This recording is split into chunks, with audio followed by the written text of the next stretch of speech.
ಪ್ರಕಾಶ್ ಅಣ್ಣವರು ಹೋದ ಶನಿವಾರ ಅಂದರೆ ಇವತ್ತಿಗೆ 8-9 ದಿವಸ ಆಗುತ್ತೆ. 11 ದಿವಸ ಇವತ್ತಿಗೆ 11 ದಿವಸ ನೈಟ್ 8:15 ಯಾವುದೋ ಔಷಧಿ ತಗೊಂಬರೋಕ್ಕೆ ಬಂದಿದ್ದರು.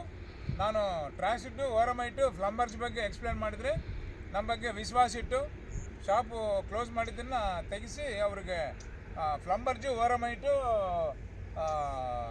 ಟ್ರಾಸಿಟ್ಟು ಫ್ಲಂಬರ್ಜು ಓರಮೈಟು ಕೊಟ್ಟಿದ್ದೀನಿ. ಒಂದು 4 ಎಕರೆಗೆ ಅವರು ಬಳಸಿದ್ದಾರೆ.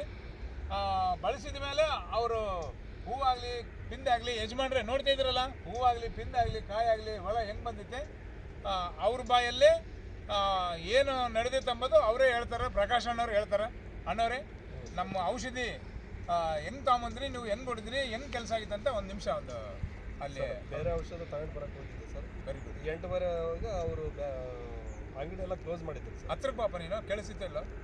8:15 ಅಂಗಡಿ ಕ್ಲೋಸ್ ಮಾಡಿದ್ರು ಸರ್. ನಾನು ಬೇರೆ ಅಂಗಡಿ ತರಕ್ಕೆ ಹೋದರೆ ಇಲ್ಲ ನಾನು ಇದು ಹೊಡಿ ನಾನಿದ್ದೀನಿ ನಾನು ಗ್ಯಾರಂಟಿ ಇದ್ದೀನಿ ಅಂತ ಇಸ್ಕೊಟ್ಟಿದ್ದಾರೆ ಸರ್. ಅಂಗಡಿ ಓಪನ್ ಮಾಡಿದ್ದು ತೆಗೆದು ಇಸ್ಕೊಟ್ಟಿದ್ದಾರೆ. ಅವ್ರು ಕೊಟ್ಟ ಮೇಲೆ ಇದು ಚೆನ್ನಾಗಿ ಬಂದಿದೆ ಸರ್.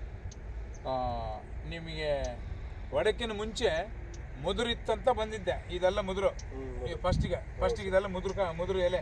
ಅದಾದಮೇಲೆ ಇದೆಲ್ಲ ಚಿಗುರೆಲ್ಲ ನೀಟಾಗಿ ಬಂದು ಫುಲ್ಲು ಕಾಯಿ ಕಾಪು ಹಿಡಿದಿದೆ. ಮುಂಚೆ ಈ ಕಾಪು ಹೂವು ಕಾಯಿ ಇದ್ದಿಲ್ಲ. ಹೊಡೆದ ಮೇಲೆ ಇವತ್ತಿಗೆ 10 ದಿನ ನಮ್ಮ ಟ್ರಾಸಿಡ್ಡು ಓರಮೈಟು ಪ್ಲಂಬರ್ಜು ಹೊಡೆದ ಮೇಲೇ ಬೆಳೆ ಚೆನ್ನಾಗಿ ಬಂದಿದೆ. ಇಲ್ಲಿ ರೈತರೇ ನೀವೇ ನೋಡ್ತಾ ಇದ್ರಲ್ಲ ಹೊಲ ಹೆಂಗಿದೆ, ಅಲ್ಲಿ ಹೇಳ್ಬೇಕು ನೀವು ಒಳ್ಳೆ ಎಕ್ಸ್ಪ್ರೆಷನ್.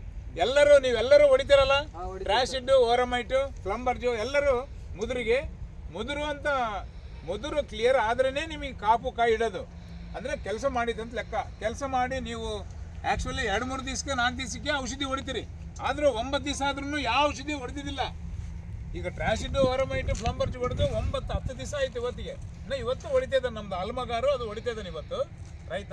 ನಿಮಗೆಲ್ಲ ಏನು ಅನಿಸುತ್ತೆ ನಿಮ್ಮ ಅನಿಸಿಕೆ ಹೇಳ್ರಿ.